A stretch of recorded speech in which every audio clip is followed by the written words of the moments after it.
नमस्कार, आप देख रहे हैं यूनाइटेड जेके और मैं हूं सुरिंदर शर्मा। पाकिस्तान के लिए जासूसी करने के आरोप में गिरफ्तार ज्योति मल्होत्रा, जो कि मशहूर यूट्यूबर थी, उसको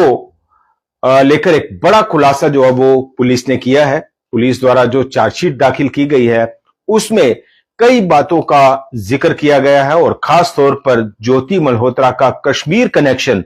उसको लेकर जो है वो चार्जशीट में कई बातें कही गई हैं। दरअसल आज ज्योति मल्होत्रा यूट्यूबर जो थी उसकी पेशी थी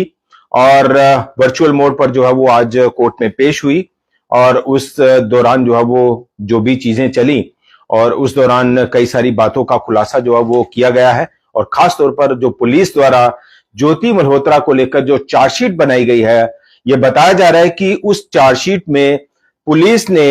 ज्योति मल्होत्रा के कश्मीर कनेक्शन पर कई बड़े खुलासे किए हैं। और खास तौर पर जैसा आपने पहले भी सुना कि पहलगाम हमले से ठीक पहले ज्योति मल्होत्रा की पहलगाम में विजिट,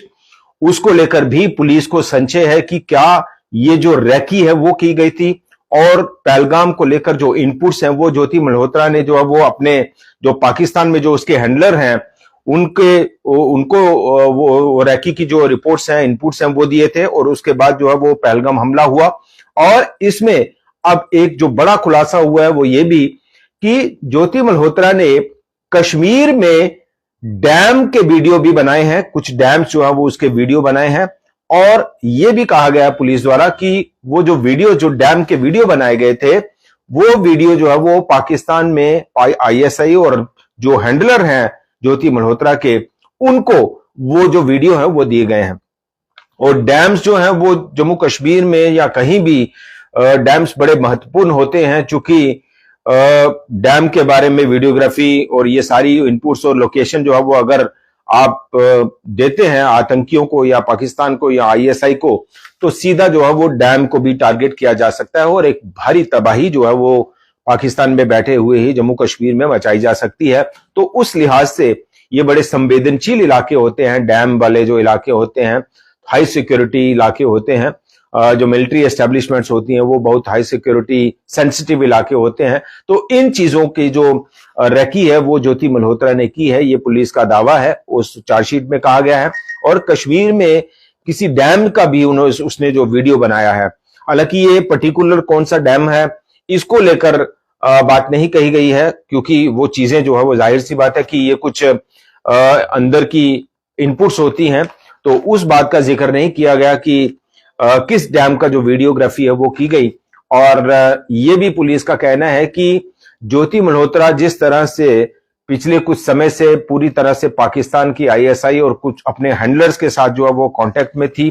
और लगातार उनसे जो डाटा शेयरिंग है वो की जा रही थी, और इन तमाम बातों के चलते गिरफ्तारी के डर से ज्योति मल्होत्रा ने अपने जो यूट्यूब और सोशल मीडिया जो उसके प्लेटफॉर्म्स हैं उसने कई सारी चीजें जो है वो डिलीट कर दी थी पहले ही। और आज दरअसल इसके ऊपर जो है वो ज्योति मल्होत्रा की पेशी थी, वर्चुअल मोड पर जो है वो कोर्ट में पेश हुई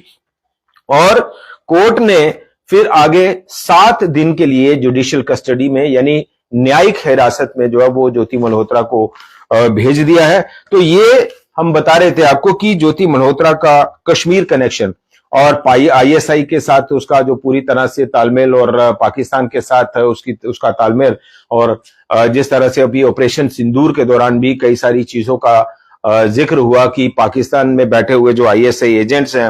वो या जो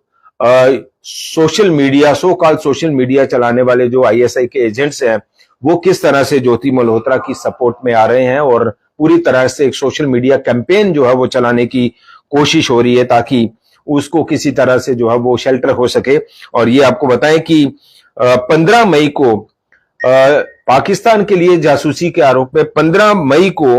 हिसार पुलिस ने ज्योति मल्होत्रा को जो है वो उसके घर से गिरफ्तार किया था और 17 मई को जो है वो पहली पेशी जो है वो उसकी हुई थी और 5 दिन की रिमांड पर उसको भेजा गया था। ये सिलसिलेवार तरीके से हम पूरी डिटेल इस एपिसोड की या ज्योति मल्होत्रा को लेकर अब भी कोर्ट में जो जब हुआ है वो जानकारी हम आपको दे रहे हैं। 18 मई को हिसार के जो एसपी हैं वो एक बड़ा खुलासा करते हैं, शशांक कुमार। वो ये कहते हैं कि ज्योति मल्होत्रा जो है वो आईएसआई के साथ पूरी तरह से टच में है और जांच एजेंसियों से जो है वो पूछताछ की गई। उसके अलावा जांच एजेंसियों ने उसके साथ पूछताछ की। पाकिस्तान में तो उसका आना जाना लगातार लगा रहा और 19 मई को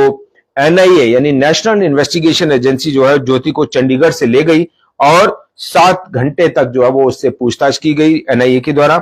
और फिर 20 मई को एनआईए ज्योति को पठानकोट ले गई और जहां जहां उसने फोटो खींचे थे वहां वहां उसे ले जाया गया। यानी ये पूरी तरह से एक तरह कहें कि नाट्य रूपांतर जैसी जो बात होती है, रीमेकिंग करने की कोशिश होती है कड़ियों को जोड़ने के लिए, चीजों को समझने के लिए। ये सारी चीजें जो है वो फिर एनआईए द्वारा की गई कर रही थी। और 22 मई को हिसार कोर्ट में दूसरी बार जो है वो ज्योति मल्होत्रा की पेशी हुई और 4 दिन की पुलिस रिमांड के लिए उसको भेजा गया। इसके अलावा 24 मई को बांग्लादेश टूर की जांच में जो है वो उसकी भी जांच की गई और केंद्रीय जांच एजेंसियां जो है वो उसमें जुट गई कि ये बांग्लादेश का भी उसका एक टूर रहा। 25 मई को ज्योति मल्होत्रा के मोबाइल लैपटॉप से कई सारी चीजें जो है वो डिलीट पाई गई, उसमें चैट है, वीडियो है, ये सारी चीजें। तो ये बड़ा सिलसिलेवार तरीके से जो है वो हम आपको बता रहे थे कि आगे आप जैसे 25 अगस्त को जो है वो लास्ट यहां पे हिसार कोर्ट में जो है 10वीं बार ज्योति मल्होत्रा की पेशी हुई और आज हिसार कोर्ट में जो है वर्चुअल मोड पर जो है ज्योति मल्होत्रा ने अपनी जो प्रेजेंस है वो दी और 7 दिन के लिए आगे जो है वो ज्योति मल्होत्रा को न्यायिक जांच के लिए यानी न्यायिक हिरासत में यानी जेल में जो है वो 7 दिन के लिए उसको रिमांड पर भेजा गया है। और पुलिस द्वारा कई बड़े खुलासे जो है वो किए गए हैं। खास करके अगर कश्मीर कनेक्शन की बात करें या खास तौर पर अगर हम पहलगाम हमले को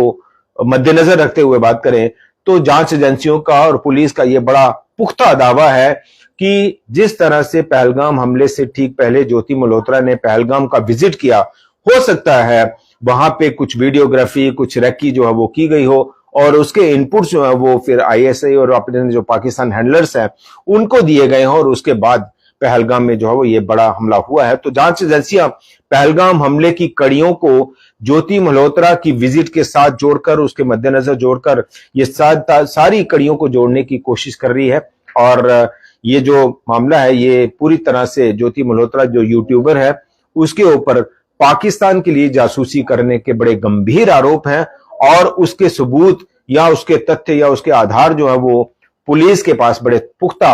आधार हैं, सबूत हैं और उसके मुताबिक ही पुलिस ने अपनी जो चार्जशीट है वो तैयार की है और उस चार्जशीट में इन तमाम बातों का जिक्र किया गया है। अब देखना होगा कि 7 दिन तक जो रिमांड है उसके बाद दोबारा से कोर्ट में पेशी होगी और उस पेशी के दौरान क्या कुछ खबर जो है वो बाहर आती है वो भी हम आप तक पहुंचाने की पूरी कोशिश करेंगे। फिलहाल इतना ही। देखते रहिए यूनाइटेड जेके। नमस्कार।